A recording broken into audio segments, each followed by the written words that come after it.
Green Lantern Corps Recharge is definitely the best Green Lantern Corps collection I've ever read, and it's no small wonder. Jeff Johns is credited as a co-writer.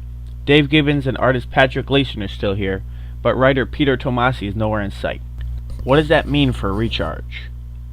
From brilliant prose to plagiarists and liars, all journey to the sacrificial pyre. Only the worthy shall escape the fire, the rest shall fear reviewers' ire.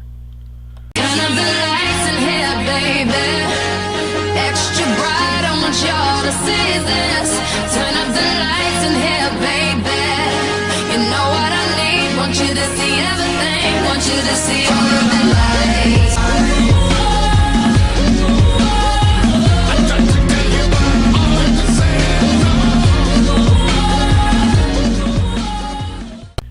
Green Lantern Corps. How can I comment on Recharge without spoiling the rest of my reviews for this year? I can start by saying that the art here isn't half bad. Patrick Gleason isn't my favorite artist in the DC universe, but he's proven in Recharge that, given competent inkers and colorists, his art isn't that bad either. Sure, he's no Ethan Van Sciver or Ivan Reyes, but the art in Recharge is certainly passable. Given some of his latter works, I've definitely come to rethink my stance on the role of inkers especially, which causes me to call out Christian Alamy and Prentice Rollins for props. It's nice when the whole team has the artist back. I'd like to recognize the colorer, again better than anyone that normally finishes Gleason's work, but the internet seems to conspire not to give this team member their fair due.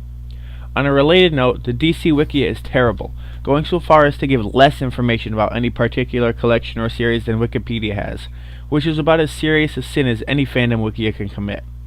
DC Database, you are hereby expelled from the Green Lantern Corps. On to the plot. Setting up for the second volume of Green Lantern Corps, Recharge stars Guy Gardner and Kyle Rayner, the two Earth Lanterns that were not selected for Sector 2814 designation. It's through this book that they gain their new assignments, in addition to helping Kilowog train new lanterns. Wait, that sounds boring. Don't worry, the book's not. While I have plenty of criticisms for Gibbons and Tomasi's series, its being boring is certainly not one of them.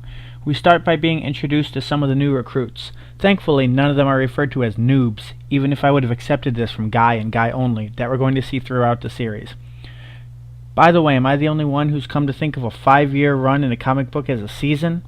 I've never thought of comics in that term, but this is the second review I've caught and prevented myself from referring to the new volumes as seasons.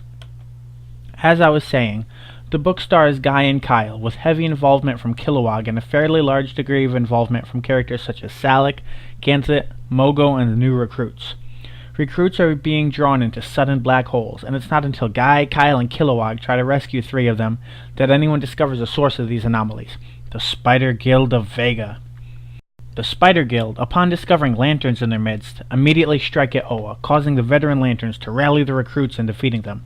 All of this takes place as a pair who were pulled out of war to become partner Green Lanterns, and a surgeon from a world who sees Sinestro as an example of what a Green Lantern means come to grips with their new realities, all electing to remain members of the Corps and do their duty, with all that it entails. Of course, that includes Guy giving a "what, you scared?" pep talk. Gotta love Guy Gardner. That's really what this book comes down to, once you boil away the plot and the visuals. It's about Guy being Guy. The bravado, the selfless dedication, the wanton insubordination and demands for attention. Yes, Kyle is with him every step of the way, but what the hell is Kyle? Even as Ion here, although that's not brought up, he doesn't really stand out. He's the good idea guy, the leader who doesn't demand the respect he gets, the helpful partner and guy that backs up Gardner when he's being treated based on his past. The perfect example of how our Boy Scout and Gardner are treated differently. When Guy arrives on Oa and discovers he's to serve as an assistant trainer, he blasts past the rest of the veteran lanterns, blowing open the door to the the Guardian's room that they sit in all day, explaining to them all how he feels.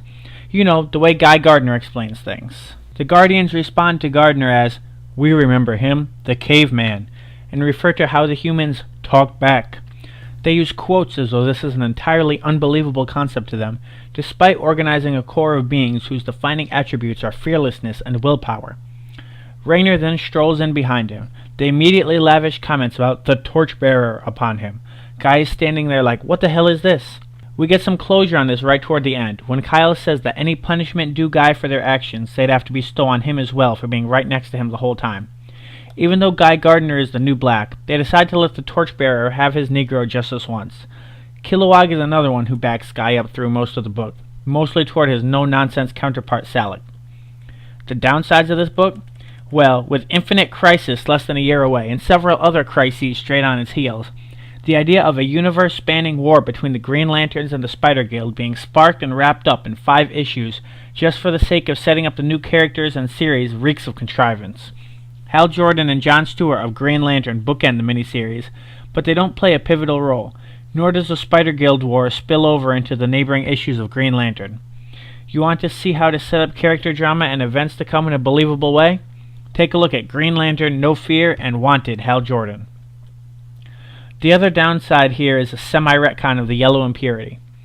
Green Lantern Rebirth established its cause and the way around it. In Recharge, they take that concept and run with it, disregarding much of canon in the process. All of a sudden, a Green Lantern who cannot overpower Yellow is mocked for not knowing how to wield their ring properly. This from veteran Lanterns who were certain 10 years prior that it was impossible to affect Yellow with any power ring. These downfalls are minor, though, and taken as a whole, Green Lantern Corps Recharge is a decent story and start to the second volume of Green Lantern Corps. It introduces characters that, if not the most likable as far as I've seen, are at least worthwhile supporting characters behind a cast of beloved familiars. If you're a fan of Star Wars A New Hope style infiltration and space warfare, the Green Lantern Corps series, or Guy Gardner himself, this comic is for you.